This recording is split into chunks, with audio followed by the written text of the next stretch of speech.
Buenas noches a todos. Gracias por acompañarnos en un nuevo programa de Diálogos que Construyen, espacio dedicado a la difusión de las buenas prácticas relacionadas al sector construcción. En esta oportunidad hablaremos sobre las PMO en la ejecución de proyectos de infraestructura. Para esto quiero darle la bienvenida a nuestro invitado el día de hoy, el ingeniero civil León López Avilés. Él es gerente general de LLB Consultores SAC. León tiene más de 40 años de experiencia en la planificación, programación, estimación y control en proyectos de construcción y estudios, con un amplio y completo conocimiento en dirección de proyectos en todas las fases del ciclo de vida y en diversas industrias, incluyendo proyectos mineros, industriales, petroleros, inmobiliarios y de infraestructura, en las modalidades de EPC y EPCM, así como en ingenierías, tanto en empresas privadas como públicas. León es Project Management Professional, PMP, es MBA, y es consultor internacional desde el 2007, trainer en cursos de certificación PMP, de temas relacionados con la dirección de proyectos, tales como riesgos, programas y portafolios, estimación y control de costos, PMO y programación. Bueno, sin más, León, te doy la más cordial bienvenida. Es un gusto para mí estar hoy compartiendo este momento contigo. Muchas gracias, Alejandro. Es un gusto también para mí poder participar contigo y con Mayo Educación Ejecutiva. Empresa pues que últimamente ha tenido una presencia activa en la web, difundiendo pues todo este conocimiento de las buenas prácticas de la gestión de proyectos y bastante, digamos, al día en cuanto a la coyuntura, no solamente por el tema de la pandemia, sino también por el tema pues, de todo lo que está sucediendo en el país, en la contratación tanto pública como privada. Aquí estoy a tu disposición para lo que quieras conversar. Perfecto, León. Bien, como sabemos, hoy en día pues escuchamos mucho, ¿no?, de fuentes formales, tanto digamos de la parte privada como pública, sobre la PMO, ¿no? Sabemos que se están firmando contratos gobierno a gobierno desde el proyecto de los Juegos Panamericanos, donde finalmente, digamos, el enfoque es obtener una asistencia técnica de empresas del primer mundo que puedan, pues, ayudarnos en la ejecución de los proyectos, ¿no? Y entendemos, ¿no?, desde una perspectiva simple, que esta asistencia técnica está basada en la implementación de una oficina de gerencia de proyectos, ¿no? Y pareciera ser, León, que de acá en adelante, tanto digamos en los proyectos de interés nacional, así como también en las obras públicas, seguramente en el corto y mediano plazo, se va a implementar este sistema, digamos, este enfoque de gestión, la cual tiene, digamos, como objetivo el tener esa PMO en dichos proyectos, ¿no? En ese sentido, un poco para conversar, ¿cuál es tu opinión de este sistema, ¿no?, de asistencia técnica PMO que se viene utilizando como un requisito de los contratos gobierno a gobierno para la ejecución de los proyectos de interés nacional? Bien, Alejandro, mira, hay que tener en cuenta que estos contratos gobierno a gobierno son básicamente contratos de gestión. El gobierno colaborante no viene a construir, es algo que se está conversando bastante y se piensa que ellos vienen a construir. Ellos vienen a gestionar. En realidad las obras las van a ejecutar las empresas constructoras, que pueden ser locales o internacionales, que muestren interés en el sistema y que además tengan la capacidad para hacerlo, dependiendo del proyecto en particular.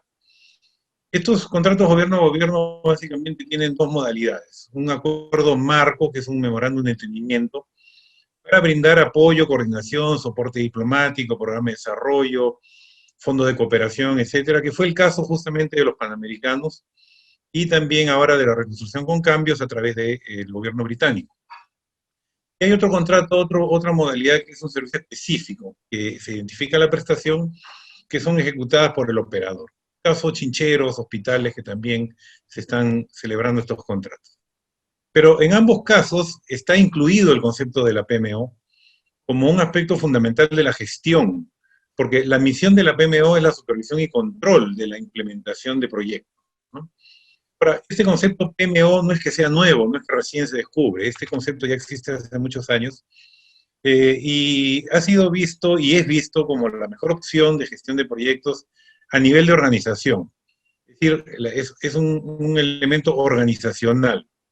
Y la difusión del conocimiento de la PMO es fundamental, ya que ya está demostrado pues, su efectividad en los proyectos y los buenos resultados que se obtienen.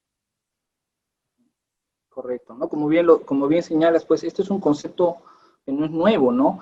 Para los que nos hemos desempeñado, seguramente tú también, en el sector privado, los grandes proyectos mineros y de infraestructura, digamos, pesada, utilizan este enfoque, ¿no? Tener una oficina que finalmente despliegue una serie de técnicas y herramientas, conocimientos, en función del recurso humano especializado, para hacer lo que tú bien mencionas, ¿no? La gestión de dichos proyectos. Ahora Correcto. bien, ¿qué características en tu experiencia debe tener o tiene una PMO? ¿Y qué tipos de organización interna, ¿no?, de dicha PMO sería la más adecuada para nuestros proyectos en el Perú? Sí, hay varios tipos de PMO. La PMO, Oficina de Gestión de Proyectos, o Project Management Office por las siglas en inglés, realmente es una unidad de la organización. O sea, no es que sea una cosa aparte, es una unidad. Ahora, puede ser contratada específicamente, pero siempre va a formar parte de la organización y cuya misión es centralizar y coordinar toda la gestión del proyecto, de los proyectos o del proyecto a su cargo.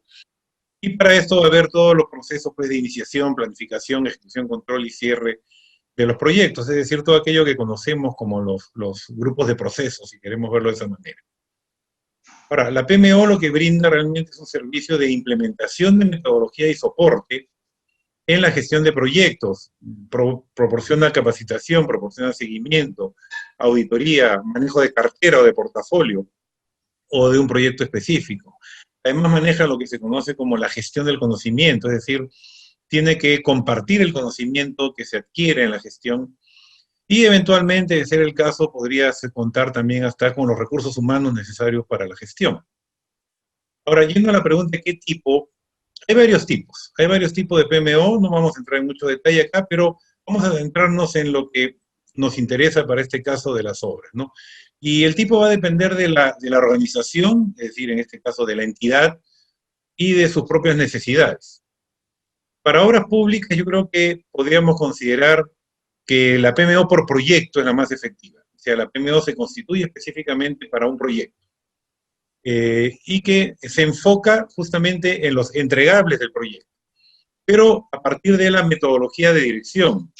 Es decir, maneja estos conceptos de dirección de proyectos para hacer la entrega de los entregables, valga la redundancia.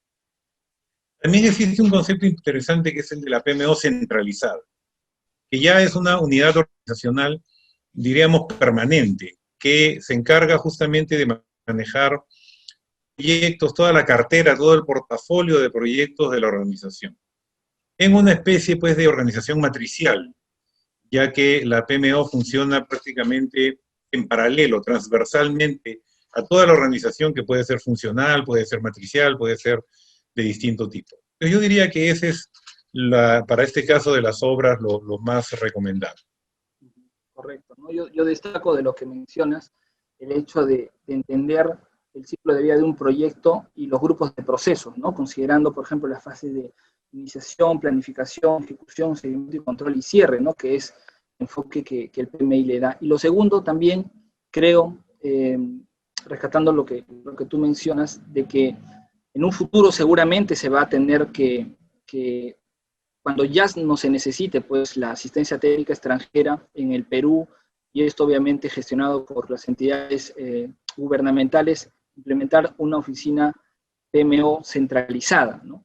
A fin de que nos dé un poco los lineamientos y no finalmente tener PMOs aisladas sin un, digamos, un enfoque, vamos a llamar así, corporativo, por así decirlo, ¿no? Creo que ese es el futuro. Ahora bien, hoy por hoy, pues se habla un poco más también de las buenas prácticas, ¿no? En la industria de la construcción, ¿no? Sabemos que hay prácticas recomendadas, pero también existen las buenas prácticas, ¿no? En tu opinión, finalmente, ¿es el PMI un estándar que debe ser obligatoriamente usado para una PMO? Bueno, efectivamente, como bien lo mencionas, las buenas prácticas o prácticas recomendadas o prácticas recomendadas siempre tienen que estar presentes en la gestión, siempre. Ahora, el PMI es una de las organizaciones más importantes, pero existen otras organizaciones que están dedicadas al desarrollo de estas buenas prácticas o prácticas recomendadas y la difusión. El PMI es la más grande a nivel mundial, tiene más de 50 años de presencia en el mercado, tiene más de 500.000 miembros en la organización, los capítulos en todo el mundo. O sea, es la de mayor difusión. Y el PMI promueve justamente el PMO como una área o departamento dentro de las organizaciones para poder definir estos mejores estándares de gestión de proyectos. Entonces, los procesos del PMI, justamente en estas áreas del conocimiento, ciclo de vida, grupos de procesos, son aplicables totalmente en una PMO. Dependiendo del tipo PMO, dependiendo de la fase del ciclo de vida en que se encuentra el proyecto, en mayor o menor medida, estas prácticas son las que se aplican o se recomiendan, ¿no es cierto? Sin embargo, no perdamos de vista que hay otras organizaciones tan buenas o de la misma calidad que el PMI, como por ejemplo el AACE, de gran importancia en toda la difusión y conocimiento de lo que se conoce como la ingeniería de costos, que es una especialidad bastante orientada o muy centrada en lo que son costos y programaciones, ¿no? Incluso todos los métodos forenses que utilizamos en análisis de cronogramas son métodos recomendados por el AACE. Y el AACE tiene una publicación de prácticas recomendadas justamente. También está el IPMA, que es, digamos, el PMI europeo, que no me escuchen para que no se molesten, es una organización propia, IPMA, que está muy difundida en Europa, en países europeos e incluso en Oceanía. Hay varias versiones, por decirlo así, del IPMA. Pero también hay metodología que es aplicada en países como el Reino Unido, en países como Estados Unidos. Por ejemplo, el PRINCE2, que es la metodología de proyectos en ambientes controlados, y también la metodología de Last Planner. Entonces yo diría que lo recomendable es tomar lo mejor del mundo, que está entre las cosas que estoy mencionando, y aplicar las buenas prácticas, porque la idea justamente es que nosotros enriquezcamos la gestión de proyectos. La gestión de proyectos es fundamental. Y tú lo sabes bien que muchos de los grandes problemas, controversias, errores que se producen en los proyectos es justamente por la falta de un manejo de gestión. Entonces, la idea es que apliquemos todo esto para obtener mejores resultados de calidad, plazo y costo, que son básicamente pues, los indicadores más importantes, diría yo, del éxito de un proyecto. Correcto, ¿no? Sí, concuerdo totalmente contigo, ¿no? Definitivamente, como Recep dicho, ¿no? No es inventar la pólvora ya está inventada desde hace 50 años o más, y un concepto relevante que normalmente yo destaco cuando también enseño temas relacionados a gerencia de proyectos, de administración de contratos, es que pues las organizaciones como el PMI, el ACE y otras tienen como un denominador común el hecho de que durante años han ido mejorando sus estándares en función a las lecciones aprendidas, ¿no? De proyectos reales. Y si hablamos de construcción, seguramente desde los años 60, más o menos, ya se viene recabando un poco esas buenas prácticas que las empresas globales, hablamos de construcción, han ido desarrollando basado en una práctica normal en cualquier país, llamémosle, y que el Perú lo está teniendo ahora, que es simplemente la prueba y el error. O sea, hemos aplicado esto en tal proyecto, no funcionó, lo cambiamos, funcionó en el siguiente proyecto, lo mantenemos. Y así, como tú bien dices, es la idea, pues, recolectar un poco esas buenas prácticas de diversas instituciones formales y poderlas aplicar en una PMO. Ahora bien, León, ¿qué aspectos, si nos enfocamos en el PMI, qué aspectos claves consideras que deben ser utilizados sobre la metodología de gerencia de proyectos del PMI en una PMO? Mira, yo diría que es clave adquirir y desarrollar todo este conocimiento de los fundamentos de la dirección de proyectos. Y entender que esto se trata de una disciplina, es algo que hay que estudiar. Sabemos que el PMI cada 4 años actualiza el PMBOK, que es la guía de los fundamentos justamente, y que la próxima actualización, que ya está circulando, entre en vigencia el próximo año, el 2021. Y los que estamos certificados o los que están con intención de certificarse, tienen que estar permanentemente actualizados, tienen que estar permanentemente estudiando estos conceptos de estos fundamentos, de la guía de los fundamentos, ¿no? En el mercado podemos identificar muchos cursos de certificación, pero yo recomendaría el estudio formal. Yo recomendaría que estudien formalmente esto. Cuando yo me certifiqué hace ya muchos años, intentamos hacerlo con un grupo de colegas, simplemente leyendo el libro, y nos dimos cuenta que no era suficiente. Esto hay que estudiarlo, y esto hay que estudiarlo con la guía y orientación de alguien que no solo lo conozca, sino que además lo aplique, porque también hay muchas personas que por no conocerlo, por no aplicarlo o no saber que lo están aplicando muchas veces, lo ven como algo demasiado teórico, como algo demasiado en las nubes, pero la verdad que no es así. La verdad que tiene mucha aplicación práctica y, como tú bien mencionaste, viene justamente de la experiencia de las personas. Aquí no es una teoría inventada.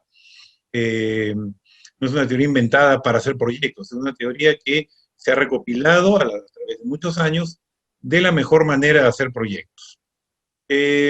Insistiendo un poquito más, también es necesario profundizar en las otras metodologías porque efectivamente no se contradicen, no están peleadas una con la otra, no es que uno quiera jalar más agua para su molino, sino que son absolutamente complementarias y cada una con un enfoque más especializado, menos especializado, más genérico, porque la idea pues es justamente crear este conocimiento de gestión de proyectos a través de una PMO. El PMI es una buena medida y yo diría, como dije al principio de esta parte de la entrevista, profundizar en los fundamentos. Profundizar en los fundamentos y decidir qué cosa es lo que se aplica en cada caso en particular, porque son 48 procesos y muchas veces no todos se hacen al mismo tiempo, no todos son necesarios, pero por otro lado tampoco nos limitamos a los 48 procesos, sino podemos incorporar aquello que nosotros pensemos que es necesario para el caso en particular.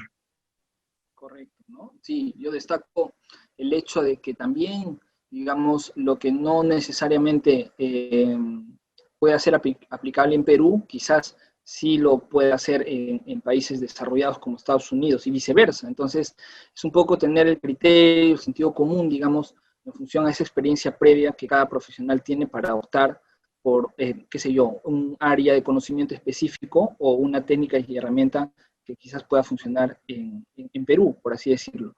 Lo segundo, que creo que es importante destacar, León, es que también, digamos, las buenas prácticas y las prácticas recomendadas, creo que hay que diferenciarlas en la parte dura y en la parte blanda, ¿no? El PMI, tú y yo lo sabemos, de que tiene, digamos, esa componente blanda, nos dice, oye, claro, tú puedes conocer mucho de dirección de proyectos, de gestión, técnicas y herramientas y la propia metodología, pero la parte blanda también es importante. Y como tú ya mencionaste, creo también importante destacar que no es pues con una simple lectura, digamos, prolongada, quizás en algunos casos que vamos a poder finalmente las personas que tomen decisiones del lado del Estado de usar dichas metodologías. Se requiere pues un periodo importante, digamos, de interiorización, digamos, de los conceptos, y eso debe ser un poco la dirección en la cual yo creo, y acá viene ya la siguiente pregunta que te voy a hacer, los funcionarios públicos deben hacerla, ¿no? Y en ese sentido, León, ya hablando, sabemos de que en un futuro esperamos todos los que, digamos, buscamos un poco la promoción de estas buenas prácticas, de que esto se implemente en el sector público. En tu opinión, ¿crees que las PMO deberían ser incluidas dentro de la ley de contrataciones con el Estado para las obras públicas? ¿Y cuál sería, en ese sentido, el efecto positivo y qué barreras tú identificas en su implementación? Mira, esto es bien interesante porque la ley en algún momento en sus, digamos, artículos transitorios o condiciones transitorias, ya empezó a incorporar el tema de la PMO. Todavía no está como el articulado de la ley, pero está como algo transitorio, ¿no? Sin embargo, en el año 2019, el Decreto Supremo 237, fue el Plan Nacional de Competitividad, definió entre varias políticas, la política 1.3, que estaba referida a las PMO justamente, a la Oficina de Gestión de Proyectos. Y te voy a leer, aquí tengo a la mano lo que dice este decreto, ¿no? Como respuesta a los retos en la gerencia de los proyectos por parte del Estado peruano, el Plan Nacional de Competitividad y Productividad, Decreto Supremo 237, 2019, propone incorporar en el Sistema Nacional de Abastecimiento la contratación de asistencia técnica de empresas especializadas en gerencia de proyectos. O sea, ya estamos hablando de incorporarlo a la ley, porque el Sistema Nacional de Abastecimiento se comprende o se maneja con la ley de contrataciones. Y estas empresas, o sea, se está hablando un poco de externalizar este servicio, dice que cuenten con equipos de comprobada experiencia para facilitar la mejora de gestión de las inversiones, el desarrollo de capacidades locales y la adopción de mejores prácticas de gestión mediante oficinas de gestión de proyectos. Entonces estamos hablando de manejo de las inversiones, pero también, como tú bien lo has mencionado, desarrollar la capacidad local, o sea, aprendamos a hacerlo y no estemos solamente dependiendo pues, de otros países más desarrollados, sino que el Perú tiene que tener la vanguardia de este desarrollo. Entonces, la contratación de una PMO supone incorporar un servicio por proyectos. En este momento está concebido como por proyecto. Pero también se abre a la cartera, agrupados bajo algún criterio, es decir, lo que conocemos como portafolio, programa y proyecto, ¿no es cierto? ¿Qué respaldaría estas decisiones del ejecutor? O sea, ya el Plan Nacional de Competitividad nos está llevando a que esto tiene que hacerse, y dio plazo, si no me equivoco, hasta el 2024, si mal no recuerdo, de que esto ya tenía que estar implementado. Entonces, las entidades tienen lo que se llama la unidad ejecutora, ¿no? O el área usuaria. Y estas son las que deberían propender pues, a tener esta PMO. Pero entendiendo que la PMO no va a reemplazar a la entidad. Entonces, el efecto positivo es justamente el manejo de la cartera, entender que la entidad no va a ser reemplazada, que podría ser una barrera, porque podría haber funcionarios que piensen que los van a reemplazar, y no es esta la idea, no es lo que dice el Plan Nacional de Competitividad. Dice, no se va a reemplazar a la entidad, sin embargo, se va a brindar una lógica gerencial, una asistencia técnica, y probablemente hasta plataformas digitales o algún tipo de plataforma que permita el manejo del proyecto. Entonces yo diría que la principal barrera no creo que vaya a ser económica, claro que va a haber un manejo presupuestario, porque si va a haber contratación de empresas especializadas, esto podría ser algo, digamos, no como barrera, sino como una limitante, pero yo diría que la principal barrera y que tenemos que vencer es la resistencia al cambio. Esta es una nueva forma, en el Perú por lo menos, de enfocar los proyectos, y la ley de contrataciones ha estado evolucionando, todavía tiene algunas debilidades, pero cada versión mejora un poco la anterior, y yo creo que ese sería un cambio fundamental, un cambio drástico en la manera de entender el proyecto. Últimamente hemos estado viendo que se habla mucho de los modelos colaborativos, ¿no? Y se hace una contraposición contra la ley nuestra que se ve como más bien confrontacional. Y teniendo una PMO, yo creo que derrotaremos esa confrontación, digamos, que la ley de alguna manera promueve, y veremos pues que el modelo colaborativo es lo mejor, porque todos deberíamos apuntar hacia el éxito, hacia el objetivo final, que es que el proyecto esté listo, que esté funcionando, y que cumpla pues con la finalidad principal, que es la de brindar bienestar a la ciudadanía y al país. Correcto, ¿no? Perfecto, León. Yo destaco lo último que mencionas, me quitaste las palabras.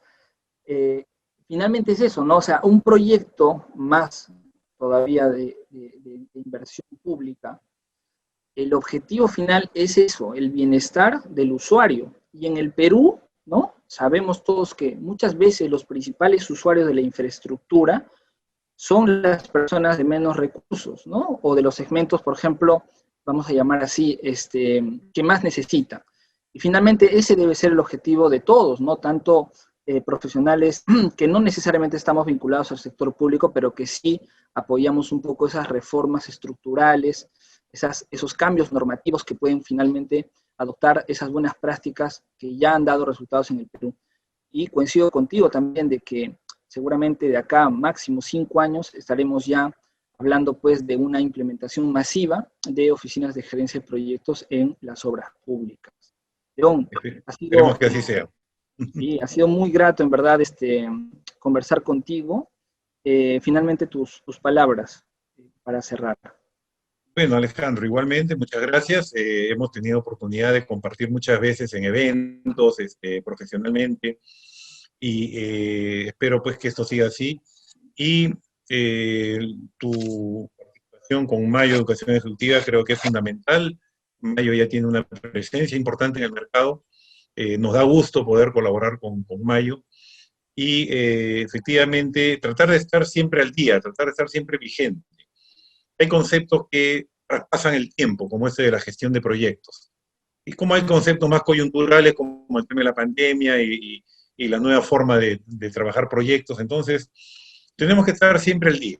Y yo creo que Mayo es un buen vehículo para esto y nos está apoyando a todos los profesionales a conectarnos y a difundir pues esto que a nosotros como ingenieros, como personas allegadas a los proyectos nos apasiona. Alguien dijo alguna vez que para trabajar en proyectos hay que estar medio loco, pero bueno, estamos para eso. Estamos locos todos. Claro que sí, León. Bueno, muchas gracias a todos. Esto ha sido todo por hoy. Los espero en una nueva edición de Diálogos que Construyen. Muchas gracias y nos vemos en la siguiente entrevista.